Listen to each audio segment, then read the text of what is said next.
Debajo del palacio de Cnosos, en la isla de Creta, existía un laberinto tan complejo que quien entraba no salía jamás. No era una prisión cualquiera. Fue diseñado por el mejor inventor que el mundo antiguo conoció, específicamente para encerrar a una sola criatura. Un ser con cuerpo de hombre y cabeza de toro que se alimentaba de carne humana. Cada 9 años, 14 jóvenes atenienses, 7 hombres y 7 mujeres, eran enviados al interior de ese laberinto como alimento. Ninguno regresaba. Su nombre era Asterión. El mundo lo conoce como el Minotauro.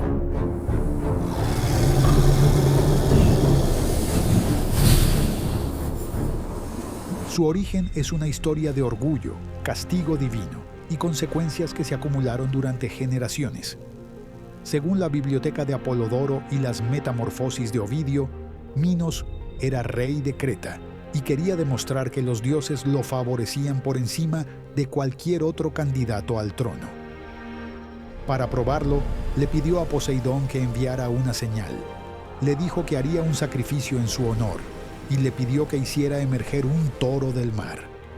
Si Poseidón lo hacía, sería la prueba de que Minos era el rey legítimo. Poseidón aceptó. Del mar salió un toro de una belleza extraordinaria, blanco, enorme, perfecto. Minos debía sacrificarlo como ofrenda, pero cuando vio al animal, decidió quedárselo. Era demasiado hermoso para matarlo. Sacrificó otro toro común en su lugar y se quedó con el toro de Poseidón. Poseidón no perdonó la ofensa. Como castigo, hizo que Pasífae, la esposa de Minos, desarrollara un deseo incontrolable por el toro blanco. No era un deseo natural, era una maldición divina diseñada para humillar a Minos de la forma más extrema posible. Pasífae, desesperada por consumar ese deseo, acudió a Dédalo, el inventor y arquitecto ateniense que vivía en la corte de Minos. Dédalo construyó una vaca de madera hueca, cubierta con piel real de vaca. Pasífae se metió dentro. El toro blanco fue engañado. De esa unión nació el Minotauro.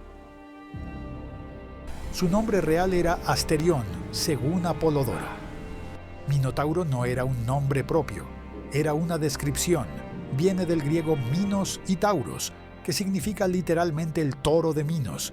Así lo llamó el mundo. Pero la criatura tenía un nombre: Asterión. El mismo nombre que el padre adoptivo de Minos, el rey anterior de Creta.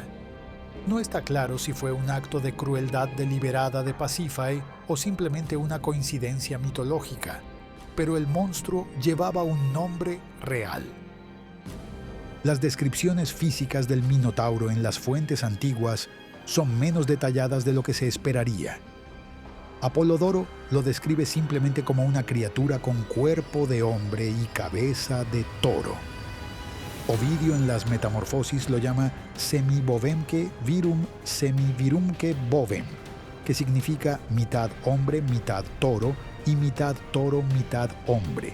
Un juego de palabras que enfatizaba la monstruosidad de su naturaleza doble. Las representaciones en cerámica griega, que son la fuente visual más confiable, lo muestran consistentemente como un hombre musculoso, de tamaño humano normal, con la cabeza completa de un toro, incluyendo los cuernos. No era un gigante, no era colosal, era del tamaño de un hombre grande. Su peligro no venía de un tamaño descomunal, sino de su fuerza bruta, su ferocidad animal y el hecho de que vivía dentro de un laberinto del que nadie podía escapar. Porque esa es la clave del Minotauro como amenaza. La criatura por sí sola era peligrosa, pero no invencible. Un guerrero armado y entrenado podía enfrentarla. El verdadero peligro era el laberinto. Dédalo lo construyó bajo las órdenes de Minos, específicamente para contener al Minotauro después de que la criatura empezó a crecer y a mostrar su naturaleza violenta. Según Ovidio, el laberinto era tan intrincado que el propio Dédalo apenas pudo encontrar la salida después de terminarlo. Los pasillos se doblaban sobre sí mismos. Las rutas se repetían. No había lógica que seguir. Un viajero podía caminar durante días creyendo que avanzaba cuando en realidad estaba dando vueltas en círculo. Y en algún punto de esos pasillos, el Minotauro esperaba. Comparado con otras criaturas del bestiario griego, el nivel de peligro del Minotauro en combate directo era moderado.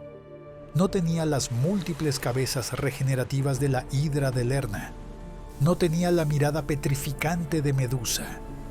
No escupía fuego como la quimera. Era fuerte, era feroz, era un depredador encerrado en un espacio donde toda ventaja pertenecía a él, pero podía morir con una espada. El problema nunca fue matar al Minotauro. El problema fue siempre llegar hasta él y luego encontrar la salida. La razón por la que los atenienses enviaban jóvenes a Creta tiene su propio mito. Androgeo, hijo de Minos, viajó a Atenas y ganó todos los eventos en los Juegos Deportivos. El rey Egeo de Atenas, humillado o temeroso del talento del joven cretense, lo envió a enfrentar al toro de Maratón, una bestia feroz que asolaba la región. Androgeo murió en el intento. Minos, furioso por la muerte de su hijo, declaró la guerra a Atenas. Creta era más poderosa. Atenas cayó. Como condición de rendición, Minos impuso un tributo. Cada 9 años Atenas debía enviar 7 jóvenes y 7 doncellas al laberinto para alimentar al Minotauro.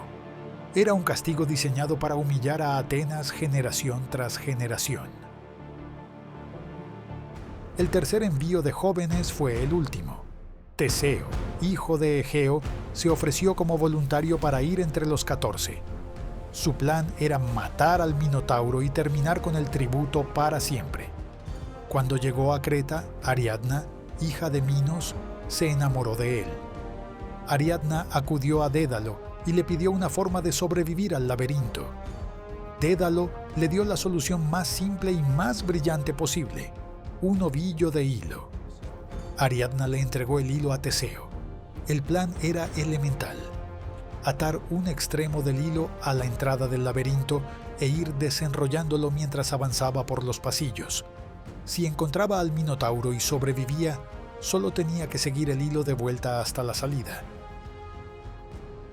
Teseo entró al laberinto. Según Apolodoro y Plutarco, encontró al Minotauro en lo más profundo de la estructura. Las versiones varían sobre cómo lo mató. Apolodoro dice que lo mató a puñetazos. Ovidio sugiere que usó una espada. Plutarco, que escribió la biografía de Teseo siglos después, menciona que fue un combate violento y directo. En las representaciones de cerámica griega, Teseo aparece frecuentemente agarrando al Minotauro por un cuerno mientras lo apuñala con una espada corta. Sea como fuera, el Minotauro murió. Teseo siguió el hilo de Ariadna y salió del laberinto. Liberó a los otros jóvenes atenienses. Escaparon de Creta con Ariadna. Pero la historia no termina con un final feliz. Teseo abandonó a Ariadna en la isla de Naxos mientras ella dormía.